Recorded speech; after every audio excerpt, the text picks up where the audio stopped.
Muling inulan ng husto at naperwisyo ang ilang bahagi ng bansa. Sa Bato, Catanduanes, umapaw ang tubig sa tulay matapos o papasok sa Barangay Talisay dahil sa ulan. Naabala tuloy ang ilang mga residente at motorista. Humambalang naman ang landslide sa isang kalsada sa Barangay Bagumbayan.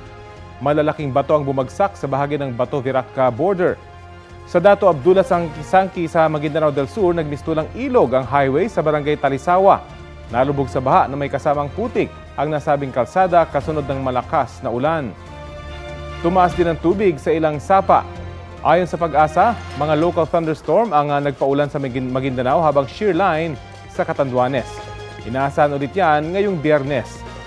Hanging amihan naman ang patuloy na iiral dito sa Metro Manila maging sa Northern at Central Luzon. Asahan po ang malalakas na ulan sa Catanduanes, Albay, Masbate, Sorsogon at Northern Samar.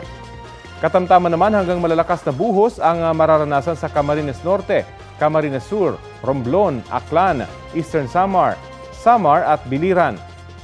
Base sa rainfall forecast ng Metro Weather, uulanin ang halos buong bansa sa mga susunod na oras. Maging alerto tayo sa banta ng baha o landslide.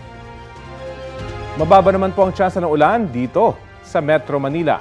Ngayong araw na itala sa La Trinidad Benguet ang minimum temperature na 14.4 degrees Celsius habang 23.3 degrees Celsius dito sa Quezon City.